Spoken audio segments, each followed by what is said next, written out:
Income tax के अध्ययनरत विद्यार्थियों, आज डीम्ड इनकम में से एक बड़ा सवाल ऐसे टाइप प्रश्न अपन करने जा रहे हैं। उससे पहले आप लोगों ने डीम्ड इनकम की थ्योरी देखी और कुछ एग्जाम्पल्स आपने देखे हैं। उसके बाद में आज महाराजा गंगा सिंह यूनिवर्सिटी में प्रश्न आया हुआ है 2011 का, और इसको अपन आज इसलिए करेंगे क्योंकि इसमें एक साथ में आय के जो अलग अलग हेड्स हैं उसमें आपको काम करने का मौका मिलेगा, जिससे आपकी प्रैक्टिस होगी।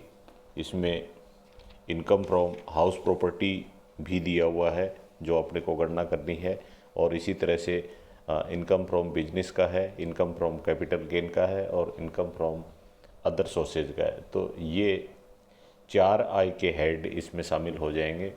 5वें के संबंध में कुछ नहीं है, इनकम फ्रॉम सैलरी के बारे में नहीं दे रखा है, तो फिर भी 4 हेड्स के इनकम की गणना करनी है।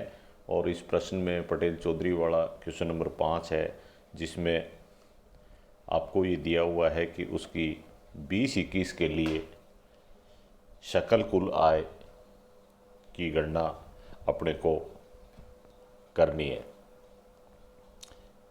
इसमें इसकी गणना करने से पहले एक बार मैं इसको थोड़ा सा पढ़ देता हूँ और फिर उसके बाद में इसको हल करते हैं। ये जो करदाता है इसका नाम है श्री पन्नालाल, जो जयपुर में एक जोहरी है, जोहरी ऑर्नामेंट्स का काम करता है। गत वर्ष में उन्होंने इस व्यापार से अपने वयस्क पुत्र यानी एडल्ट जो बड़ा हो गया है वयस्क पुत्र जोहरी लाल को 25,000 रुपये वेतन देने के पश्चात 4 लाख रुपए का लाभ हुआ। तो वयस्क पुत्र को जो सैलरी मिली है वो वयस्क पुत्र की आय होगी, और वो पन्नालाल की इनकम में शामिल नहीं होगी, इसलिए वो पुत्र अपनी आय सैलरी हेड में दिखाएगा। उनका पुत्र व्यवसाय में पूर्ण रूप से कार्यरत है, वो व्यापार में काम करता है, इसके लिए उसको सैलरी मिली है। श्री पन्नालाल के 2 अवयस्क पुत्र रजत व स्वर्ण भी हैं। 2 पुत्र और हैं, एक का नाम है रजत, दूसरे का स्वर्ण, और वो अवयस्क हैं, माइनर है। स्वर्ण एक कलाकार है, गत वर्ष में कला आर्टिस्ट है वो। गत वर्ष में जवाहर कला केंद्र व सोनी दूरदर्शन पर अभिनय करने पर उसे 40,000 रुपये प्राप्त हुए। आप लोग जानते हैं कि अडल्ट जो करदाता है वो अपने माइनर बच्चों की आय भी उसकी आय में शामिल हो सकती है, लेकिन अगर बच्चों ने अपनी कला से वो पैसे कमाए हैं तो उसके ऊपर वो नियम लागू नहीं होता है। स्वर्ण को उसके दादाजी ने उसके 8वें जन्मदिन जो था 2012 पर 4 लाख रुपए अंकित मूल्य के रिलायंस पेट्रोकेमिकल्स लिमिटेड के 10,000 अंश उपहार में दिए, जो उन्होंने 2001-2 में 6 लाख रुपए में खरीदे थे। उपहार में दे दिया अवयस्क बच्चे को, 6 लाख रुपए में उसने क्रय किए थे। कंपनी ने इन अंशों पर बाद में गत वर्ष में अपना जो गत वर्ष है 19-20 का, उसमें 30% की दर से अंतरिम लाभांश दिया है। तो लाभांश वैसे ही करमुक्त है तो शामिल नहीं होगा। स्वर्ण ने इन अंशों को फिर उसके बाद में वो बेच देता है, 16 लाख रुपए में बेच दिया। उसी दिन विक्रय राशि का 50% बैंक में 10% ब्याज दर पर जमा करा दी।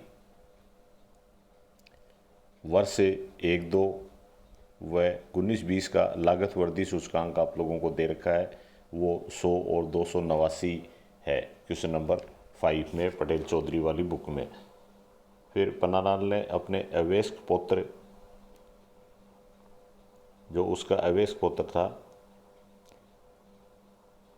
और जौहरी लाल का पुत्र है को उसने प्रथम जन्मदिन पर 1,50,000 रुपये एक स्थायी जमा रसीद दी, जिस पर गत वर्ष में 9,000 रुपये ब्याज के दे हुए हैं।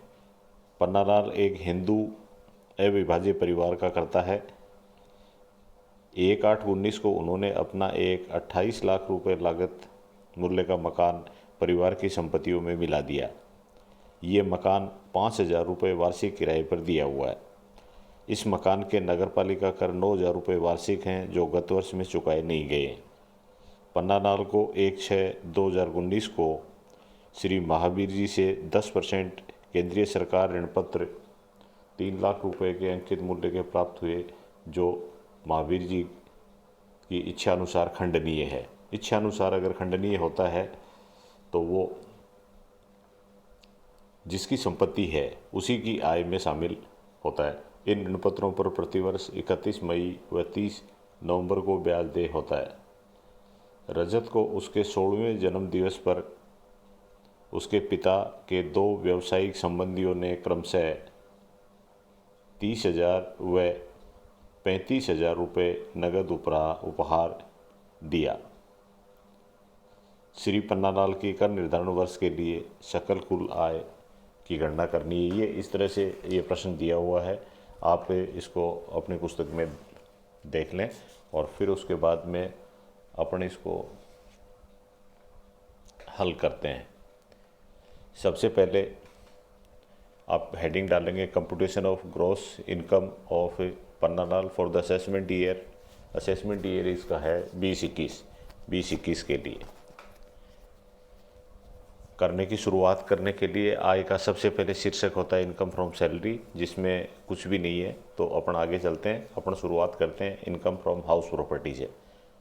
Income from house property, house property की आय की गणना करने के लिए आप लोगों को हाउस प्रॉपर्टी करवाई गई है, जिसमें सबसे पहले ग्रॉस एनुअल वैल्यू ज्ञात करते हैं। और ग्रॉस एनुअल वैल्यू यहाँ पर है, उसको जो किराया प्राप्त हुआ है वो 60,000।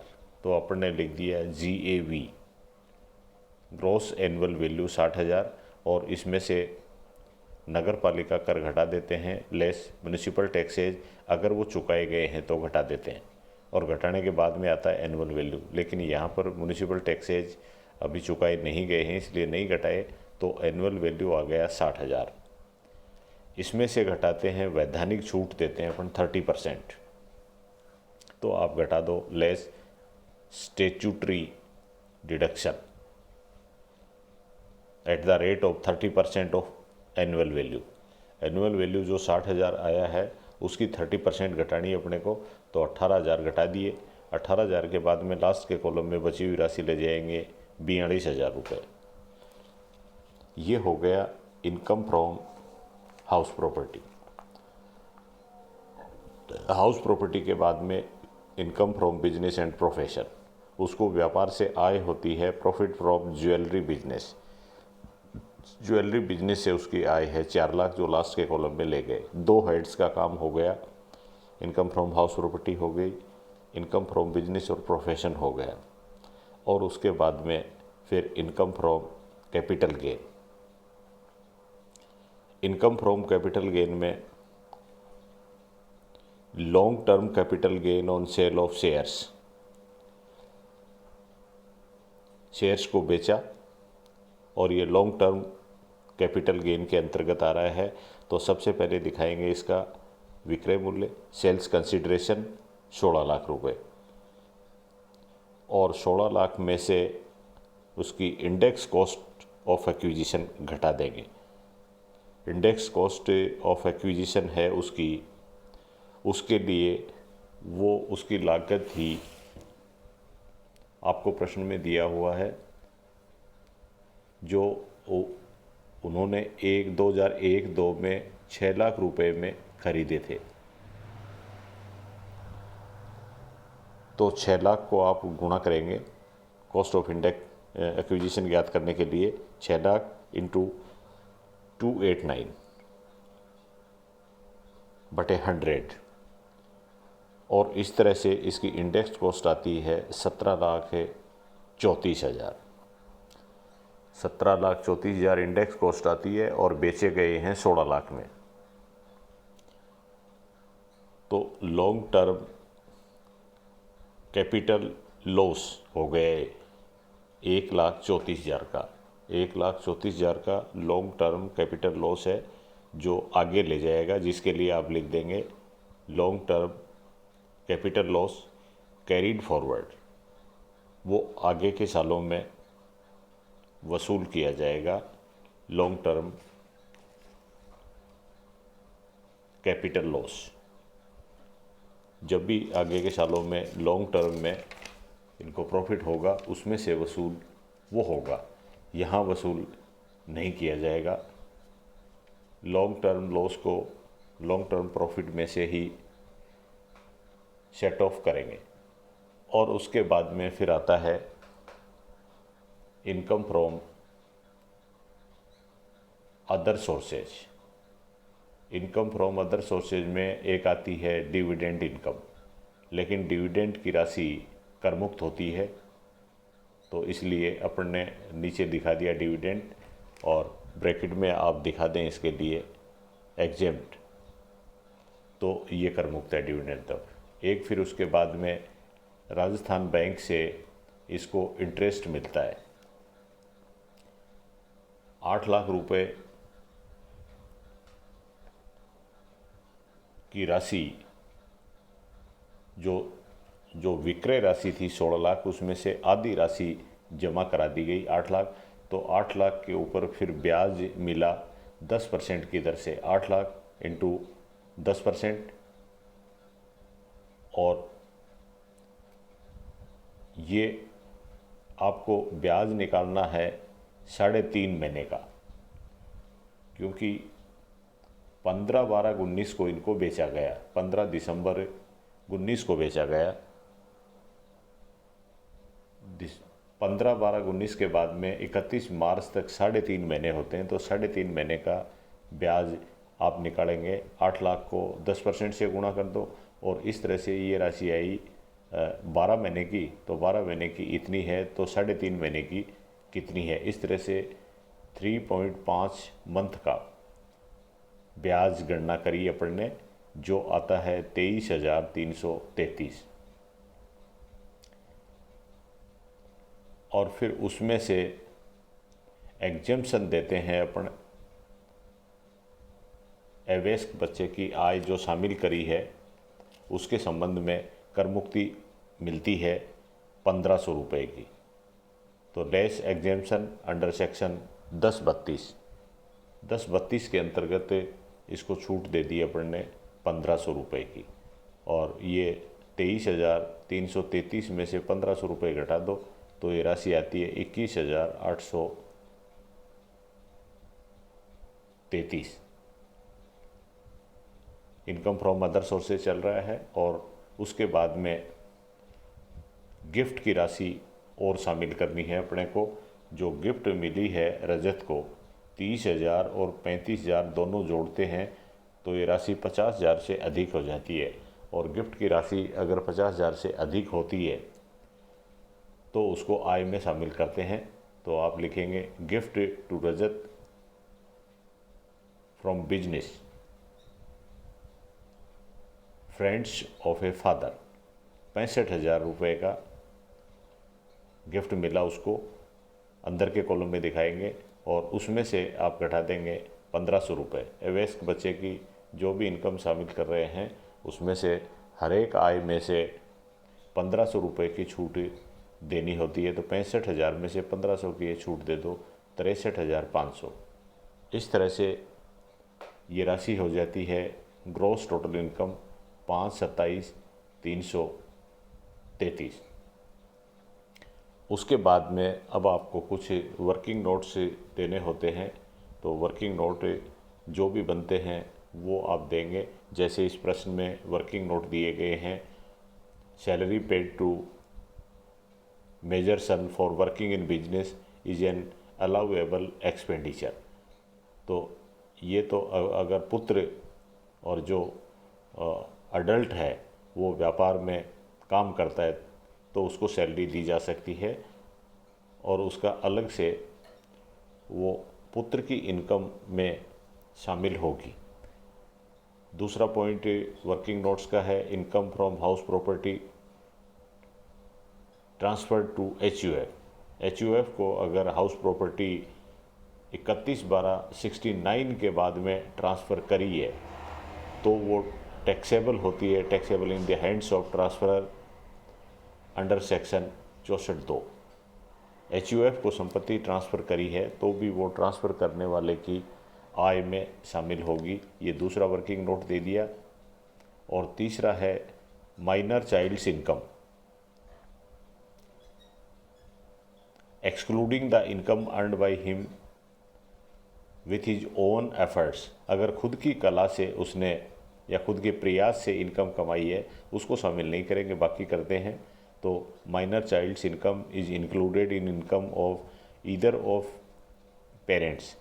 माता पिता में किसी की भी आय में शामिल होती है जिसकी अन्य आय अधिक होती है। Dividend received on shares transferred by grandfather to minor child.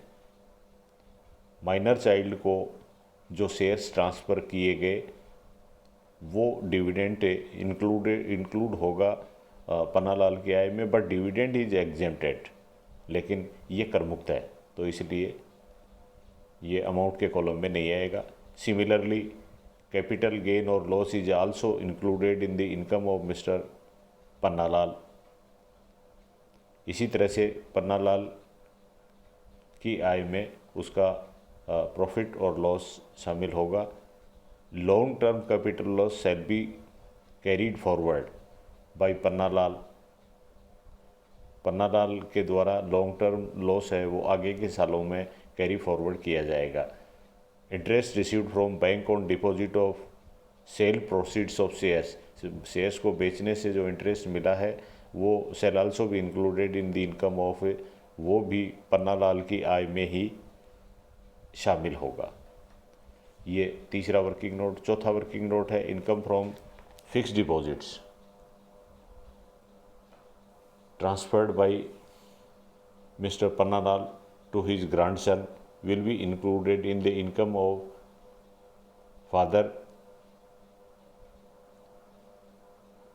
that is Mr. Johri Lal of minor grandson of Pannalal. The income from fixed deposit transferred by Mr. Pannalal to his grandson will be included in the income of father। वो father की आय में शामिल होगा।